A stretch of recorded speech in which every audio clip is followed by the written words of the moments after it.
Graça e paz, irmãos e irmãs, sejam muito bem-vindos e bem-vindas a mais uma noite da esperança, mais uma noite que nos reunimos para ouvir a palavra de Deus e para também orar e interceder. E hoje o tema é: onde está o Espírito Santo? Onde está o Espírito Santo? Onde encontramos o Espírito Santo? E para isso eu quero ler para vocês no Evangelho de João, no capítulo 3, do primeiro versículo ao versículo 9, que diz assim: Havia entre os fariseus um homem chamado Nicodemos, um dos principais dos judeus. Este de noite foi ter com Jesus e lhe disse: Rabi, sabemos que é mestre vindo da parte de Deus, porque ninguém pode fazer esses sinais que tu fazes, se Deus não estiver com ele. A isso respondeu Jesus: em verdade vos digo, que se alguém não nascer de novo, não pode ver o reino de Deus. Perguntou-lhe Nicodemos: como pode um homem nascer sendo velho? Pode porventura voltar ao ventre materno e nascer segunda vez? Respondeu-lhe Jesus: em verdade te digo, quem não nascer da água e do Espírito não pode entrar no reino de Deus. O que é nascido da carne é carne, o que é nascido do Espírito é Espírito. Não te admires de eu te dizer: importa-vos nascer de novo. O vento sopra onde quer, ouves a sua voz, mas não sabes de onde ele vem, nem para onde vai. Assim é todo aquele que é nascido do Espírito Santo.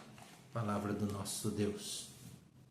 Irmãos e irmãs, quando se fala do Espírito Santo, quando ouvimos sobre o Espírito Santo, sempre nós pensamos no Espírito Santo como uma força que nos capacita, uma força que nos impulsiona, uma força que nos ajuda, uma força que nos conforta, e nós tratamos como sendo algo bastante impessoal.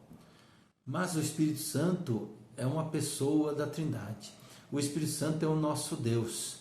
O nosso Deus é um Deus trino, um Deus que se manifestou na história aí em três pessoas: Deus Pai, que é o Criador, Deus Filho, o Redentor, Deus Espírito Santo, que é o Consolador. E portanto, nós temos que nos relacionar com o Espírito Santo, se relacionando com o nosso Deus. Não é com uma força que nós invocamos. Até um cântico que diz: estamos todos congregados aqui, e tem uma parte que fala assim: uma força que se move entre nós. Ou seja, é sempre comum tratar o Espírito Santo como uma força impessoal e não a presença do próprio Deus na nossa vida. Então o Espírito Santo é Deus. O Espírito Santo aparece no Antigo Testamento, ele é mencionado no Antigo Testamento 88 vezes. 88 vezes. Já no Novo Testamento aparece 3 vezes mais. E portanto nós precisamos conhecer o nosso Deus, conhecer o Espírito Santo. E a primeira coisa que esse texto nos mostra, para a gente só se lembrar melhor do seu contexto: Jesus é procurado por Nicodemos, ele fazia parte do Sinédrio, ele vai na calada da noite para ninguém saber, e ele conversa com Jesus ali, querendo entender, porque ele via que Jesus fazia coisas que só podia ser da parte de Deus. E aí Jesus então trava um diálogo teológico com ele, falando que tinha que nascer de novo. Ele não entende isso, como é que ele pode, sendo já de idade, voltar ao ventre da mãe? E Jesus então está falando desse nascimento espiritual e desse nascimento, desse nascer de novo, que só o Espírito Santo pode fazer. Não é um resultado de mudança de religião, de deixar certos costumes, de realizar certas práticas, que isso traz o nascer de novo. O nascer de novo é uma obra de Deus, é uma obra do Espírito Santo. E é interessante que no versículo 8, ele diz, se referindo ao agir de Deus, se referindo ao agir do Espírito Santo, Jesus então diz, fazendo aí essa comparação com o vento. O vento sopra, e nós não sabemos de onde ele veio e nem para onde ele vai. Então a primeira coisa que eu queria deixar para vocês é que o Espírito Santo é livre.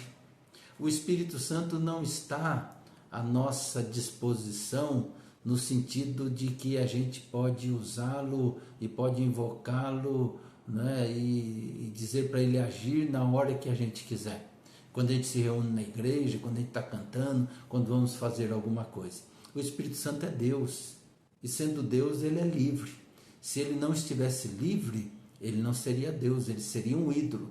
O ídolo a gente manipula, o ídolo a gente diz, faça isso, faça aquilo.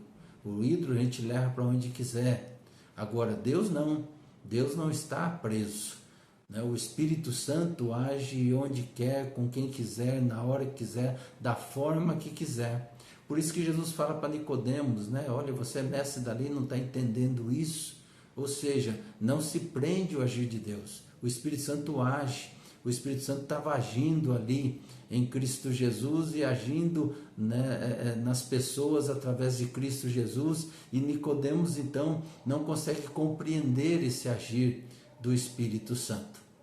E, portanto, Jesus faz essa comparação, essa analogia com o vento, ou seja, que ele vem e nós não sabemos de onde ele veio nem para onde vai. O fato é que ele está agindo. Portanto, ele é livre para fazer como ele quiser. Ele é livre para agir em quem ele quiser. Ele é livre para fazer da forma que ele quiser.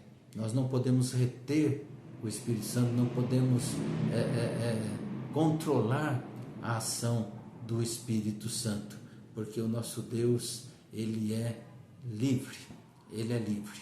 Rubem Alves até conta uma história para exemplificar essa questão de que muitas vezes nós queremos engaiolar Deus para que ele possa ser a nossa propriedade e nos beneficiar ali com a sua presença na hora que a gente quer, do jeito que a gente quiser. Ele conta a história do pássaro encantado, em que esse pássaro vinha visitar sempre uma menina, e esse pássaro chegava ali e trazia alegria para ela, porque era um pássaro muito colorido, suas penas muito coloridas, muito bonitas, muito vivas, e ele sempre vinha, estava com ela, e sempre que ele chegava, ela ficava muito feliz em ter a presença do pássaro, mas logo ele ia embora. E ao ir embora, ela ficava muito triste, ficava ali naquela saudade, naquela esperança, de que um dia logo ele voltasse. E aí ele voltava, e assim ia se sucedendo. Até que um dia ela teve a brilhante, entre aspas, ideia, quando ele chegar, eu vou prendê-lo, eu vou colocar ele numa gaiola, e ali ele fica comigo para sempre, ele não vai mais embora.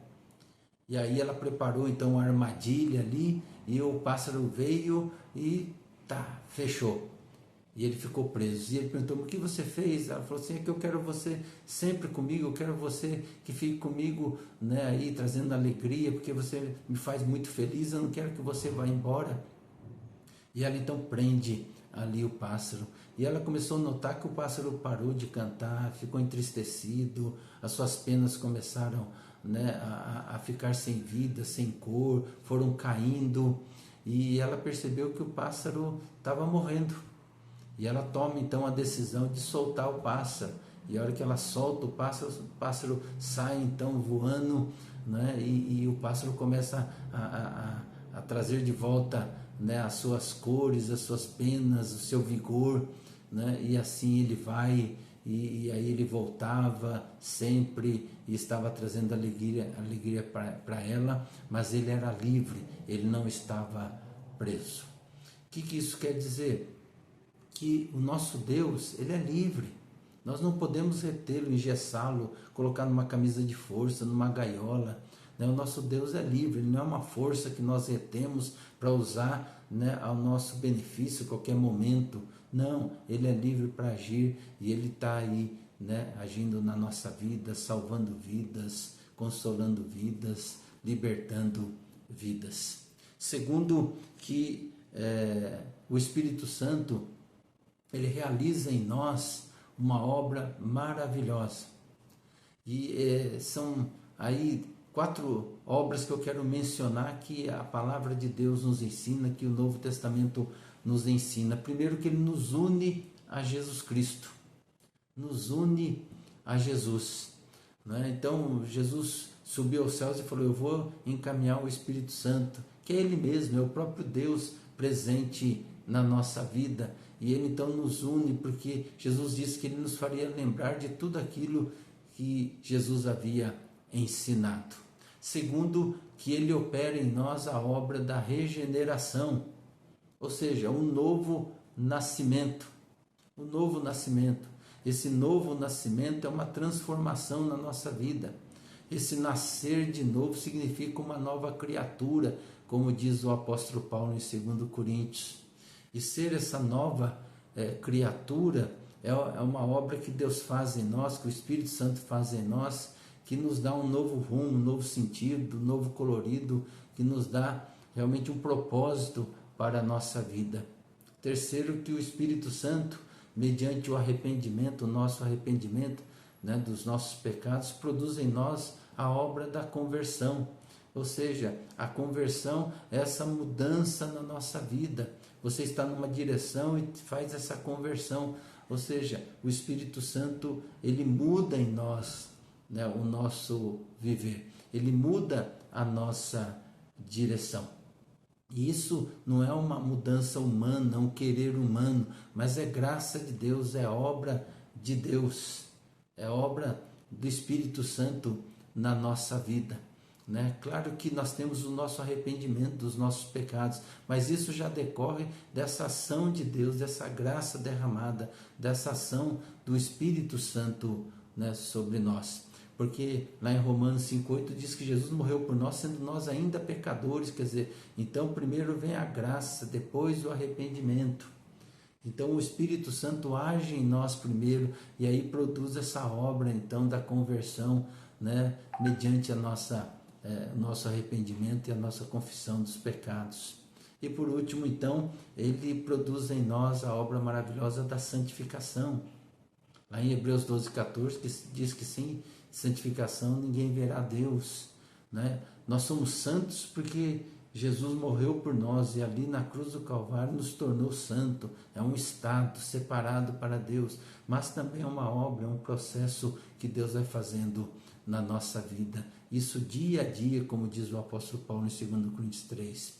Ou seja, a todo dia o Espírito Santo trabalha naqueles que são dele, naqueles que abrem essa oportunidade, para que ele vai nos transformando à semelhança de Cristo Jesus.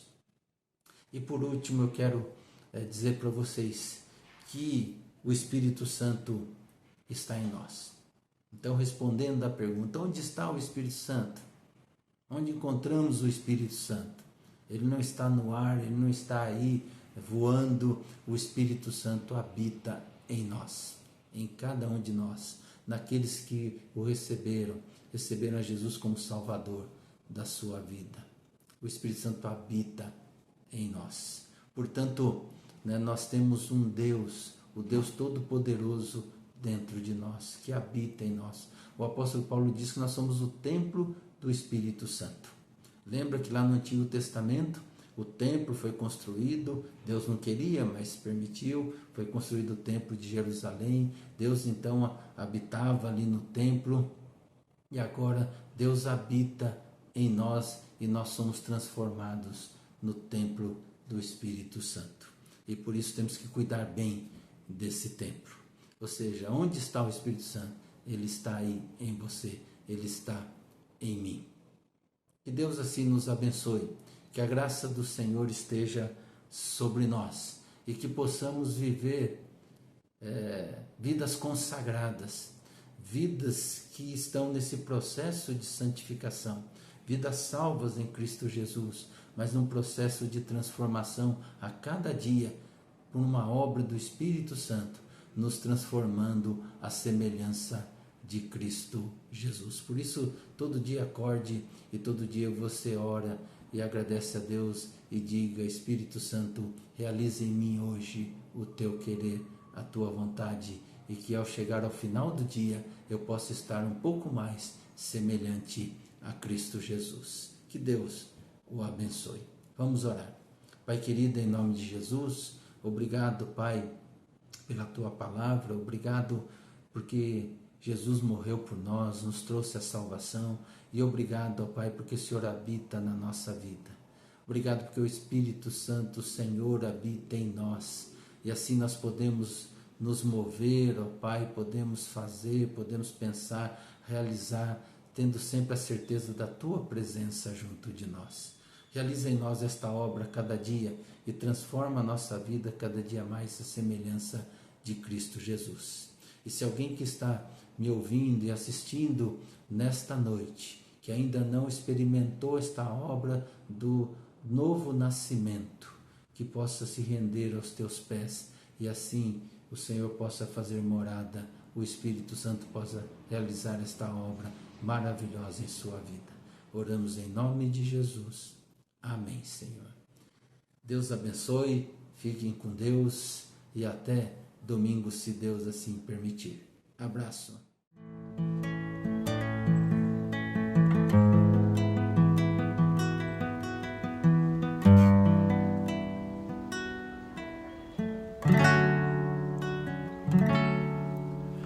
Quero voltar ao início de tudo, encontrar-me contigo, Senhor. Quero rever meus conceitos, valores, eu quero reconstruir. Vou regressar ao caminho, vou ver as primeiras obras, Senhor. Eu me arrependo, Senhor, me arrependo, Senhor, me arrependo, Senhor. Eu quero voltar ao primeiro amor, ao primeiro amor. Eu quero voltar a Deus. Eu quero voltar ao primeiro amor, ao primeiro amor. Eu quero voltar a Deus.